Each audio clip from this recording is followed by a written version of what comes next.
Hai, ini Hana punya cerita. Kalian lagi apa? Bittersweet and Crazy Part 32. Mari kita mulai.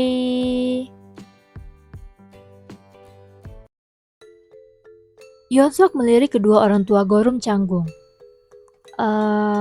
Paman dan Bibi berbicara saja dulu dengan Gorum. Saya akan mengurus administrasinya. Ucapnya sesopan mungkin dan hendak berbalik. Yojong menatap Yeonsok kesal. Kenapa kau yang mengurus administrasinya? Semburnya kesal. Membuat Yeonsok membeku di tempatnya. Ibu, pinta Gorum sembari memegang lengan ibunya. Hyojung memandang suaminya. Kau akan diam saja? Urus administrasinya. Jaehyuk mengangguk cepat. Oh iya, jawabnya. Kau di sini saja, bisiknya pada Yeonsok. Yeonsok mengangguk mengerti. Hyojung memalingkan wajahnya sebal. Baru juga cinta monyet, sok sekali bayar administrasi rumah sakit, sewotnya. Gorum tertegun mendengar ucapan ibunya. Yeonsok tertegun. Saya tidak. Belum tentu juga besok kalian masih bersama. Jangan terlalu berusaha. Gerutu Hyojung lagi. Ibu sudah, pinta Gorum. Apa yang sudah? Kepalamu bocor begitu, ucap Hyojung sebal.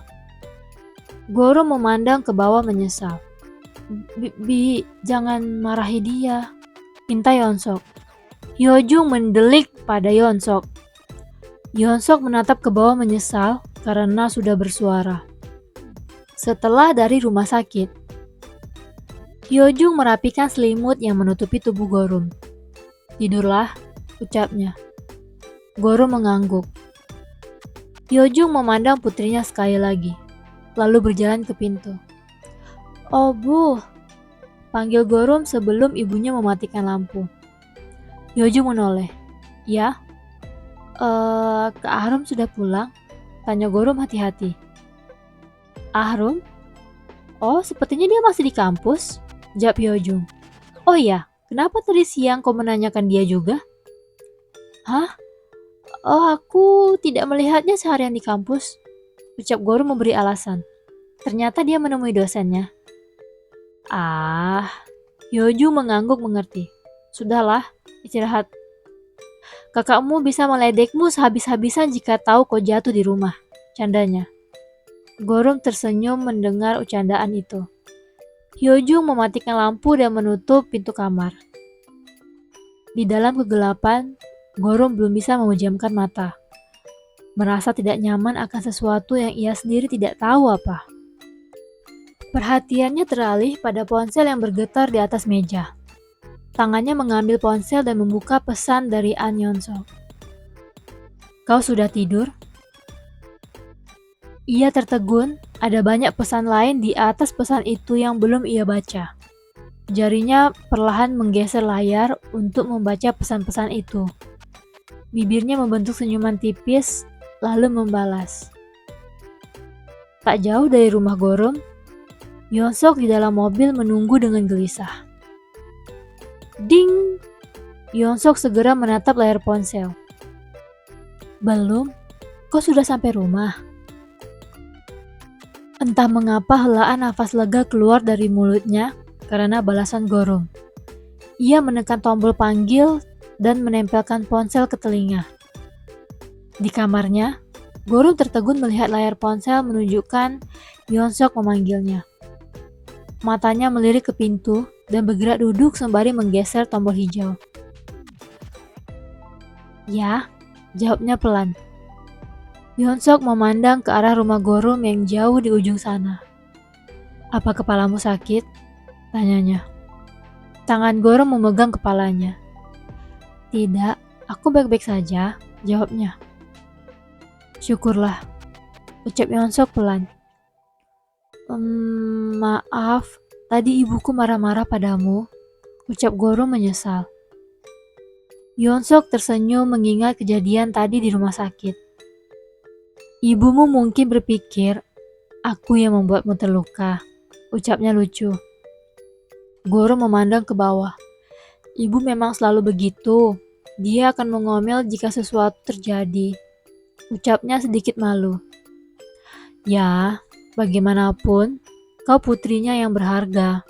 Wajar saja dia mencurigaiku seperti itu, jawab Yeonsok. Gorum diam sejenak. Senior, tentang aku dan Kak Ahrem, ucapnya memulai. Jangan, potong Yeonsok. Lebih baik tidak membicarakannya sekarang, pintanya. Nanti saja, saat kita bertemu. Gorum mengulum bibirnya merasa bersalah. Baiklah. Yeonsok mengelus dagunya. Ketika itu matanya melihat Ahrem berjalan menuju rumah melalui kaca spion. Tidurlah, kita bicara besok lagi, ucapnya. Ya, kau juga, ucap Gorum, lalu panggilan terputus. Yeonsok menarik ponsel dari telinga, lalu keluar dari mobil. Ahrem mengelus kedua sisi lengannya karena keluar tanpa membawa baju hangat. Langkahnya terhenti melihat Yeonsok. Yeonsok menatap Ahrem tanpa ekspresi. Ahrem memalingkan wajah. Kau pasti membenciku sekarang, ucapnya. Sebelumnya, ya, jawab Yeonsok. Sekarang tidak lagi. Ahrem memandang Yeonsok tak mengerti. Sekarang, aku kasihan padamu, ucap Yeonsok. Ahrem tertegun. Apa? Yeonsok mengalihkan pandangannya dari wajah Ahrem. Aku tetap tidak bisa memahami kau sampai menyebarkan rumor kejam itu tentang seorang gadis yang tak lain adalah adikmu sendiri, ucapnya. Tapi aku paham tentang satu hal. Ia kembali menatap Ahrem. Kau justru merasa semakin terluka karena aku lebih memilih adikmu. Wajah Ahrem tampak sangat marah. Tahu apa kau? Tanyanya. Yeonsok tersenyum tipis. Orang-orang berkata, kau adalah gadis tercantik di manajemen perhotelan. Tapi sesering apapun aku bertemu denganmu, atau menatap wajahmu, dahinya bergerut dan menggeleng. Aku tidak pernah melihat apa yang orang lain katakan. Lanjutnya, aku juga penasaran kenapa Gorum terlihat sangat cantik di mataku di saat orang lain tidak merasakannya. Ahrem memutar bola matanya mendengar ucapan Yeonsok. Tapi hari ini aku paham, ucap Yeonsok. Kenapa? Kau ingin berkata, ternyata Ahrem adalah gadis busuk yang memanfaatkan kecantikannya, tuduh Ahrem kesal. Ya, jawab Yeonsok tanpa ragu. Ahrem tertegun dengan kejujuran Yeonsok. Seorang dukun memberitahu nenekku bahwa aku memiliki mata setajam elang dan hati sedingin es. Jadi apa yang terlihat di mataku tidak tampak nyata karena hatiku dingin, ucap Yeonsok. Aku merasa itu hanya bualan dukun hingga aku bertemu dengan Gorum.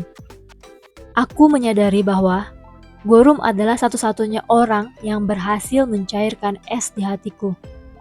Dia tidak memancarkan kecantikan fisik sepertimu, tapi dia selalu tulus.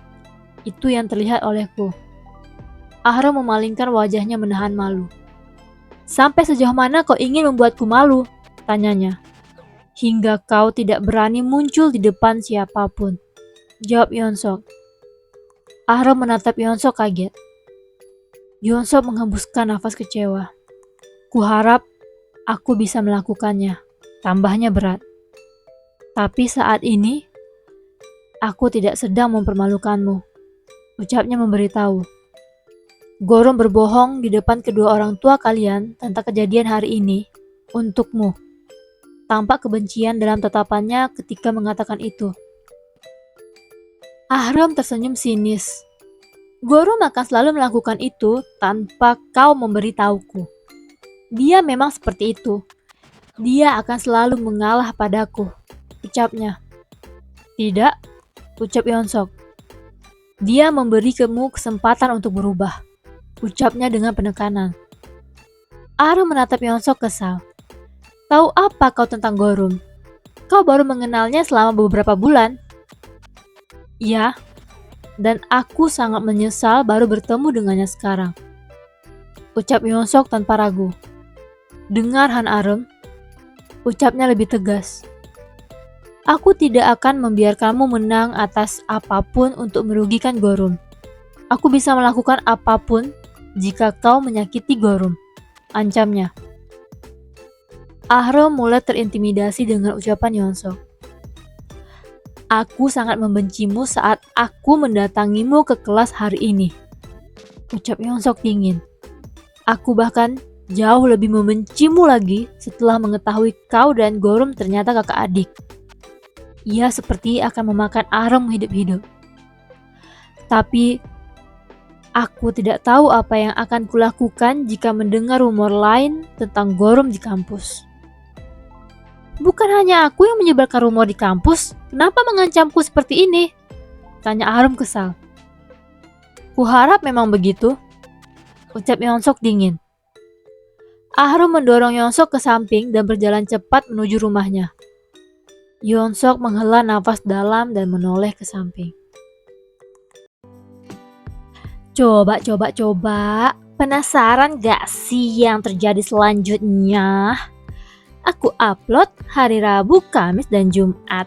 Jangan lupa like, komen, dan subscribe. Berjumpa lagi di part selanjutnya.